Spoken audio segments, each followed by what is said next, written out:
Je vais vous présenter donc dans cette troisième partie des nouveautés de Blender 2.66. Donc les nouveautés concernant la simulation de corps rigides.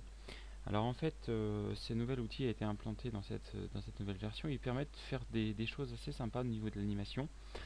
Ceci en nous évitant de passer par le moteur de rendu jeu ici, Game, et directement en passant par le moteur de rendu Blender classique.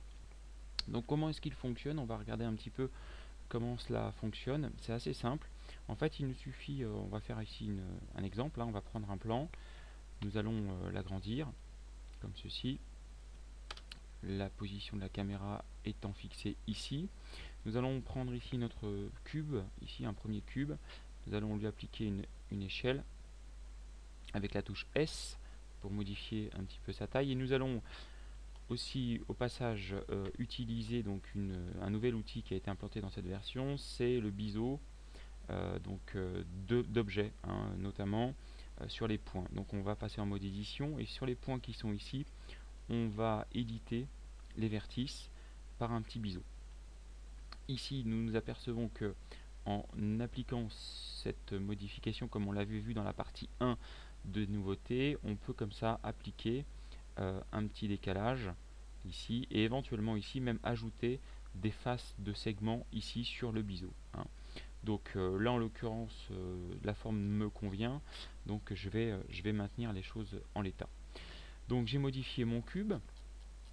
Je vais m'assurer maintenant que le plan ici dans le simulateur de corps rigide va pouvoir réceptionner tous mes cubes que je vais dupliquer ici, va pouvoir les réceptionner et servir de support à cela. Alors comment cela fonctionne?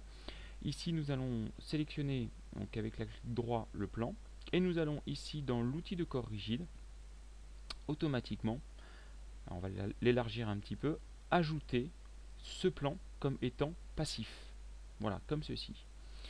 Parfait. Ici nous allons prendre maintenant le cube et ce cube là nous allons lui appliquer un modifieur, un premier modifieur qui s'appelle le tableau ou en anglais c'est le array. Donc tableau ici. Nous allons nous rapprocher un petit peu pour mieux voir et nous allons en faire 5, voilà comme ceci. Et nous allons laisser un petit peu d'espace entre chaque cube. Donc sur X ici, nous allons taper 1.15 par exemple. Voilà, comme ça on aura un petit peu d'espace. On va réduire la fenêtre de ce premier modifieur et nous allons rajouter le même modifieur. Cette fois-ci, nous allons mettre 5 également, mais cette fois-ci, au lieu de le faire sur X, nous allons le faire sur Y.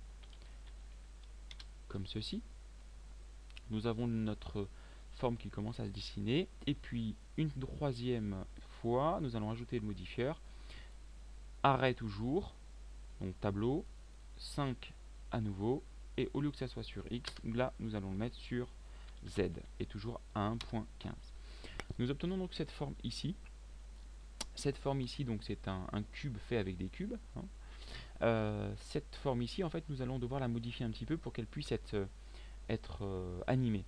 Alors pour ça, nous allons en mode édition. Vous voyez qu'ici, quand on passe en mode édition, c'est le cube d'origine qui constitue l'ensemble de ce cube ici.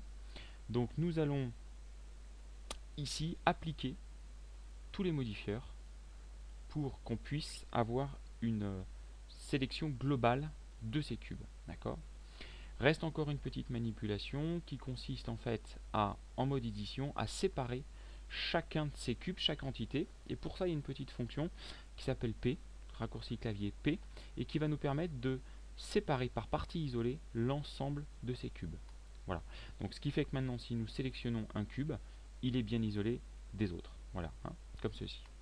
Nous allons nous mettre en vue, une vue de perspective un petit peu différente. Nous allons sélectionner l'ensemble ici, comme ceci.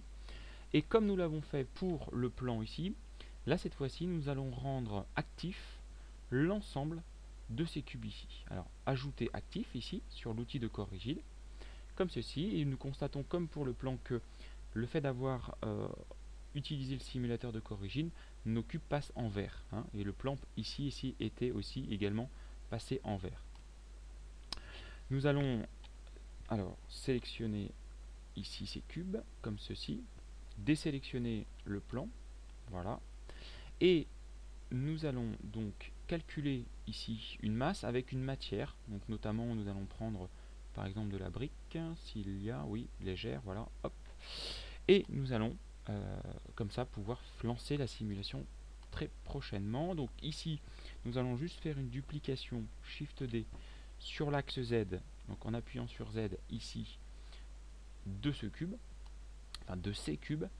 Et maintenant nous allons pouvoir lancer ici tout de suite la simulation en faisant Alt A. Alors on va se mettre dans la vue de caméra comme ceci et nous allons faire Alt A. Et regardez ce qui se passe. Les cubes sont maintenant animés facilement.